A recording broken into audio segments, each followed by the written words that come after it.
है। शहर गांव के गली गली में माँ का सजा दरबारी है।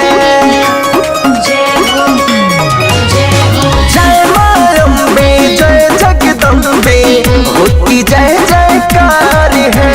शहर गांव के गली गली में माँ का सजा दरबारी है।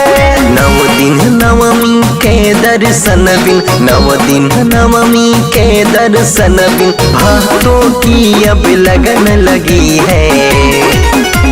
प्रयागराज में धूम मची है, माँ की मूरत अजब सजी है। प्रयागराज में धूम मची है, माँ की मूरत अजब सजी है।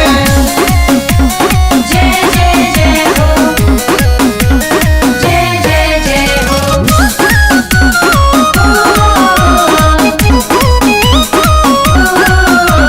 जगमग जग पंडाल कर रहा माँ की जलती ज्योति है। सुबह शाम भक्तों के द्वारा माँ की आरती होती है। जगमग जग पंडाल कर रहा माँ की जलती ज्योति है। सुबह शाम भक्तों के द्वारा माँ की आरती होती है।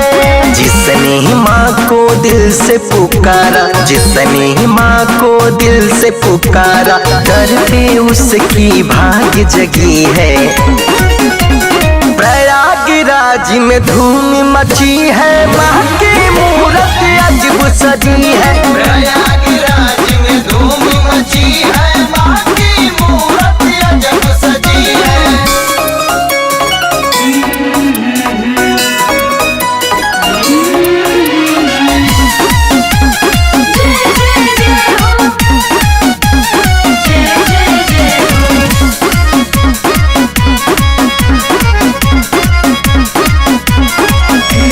जगराता में जो आता है दुख उसका हर लेती है। माटी की मूरत से मैया देख देख हंस देती है।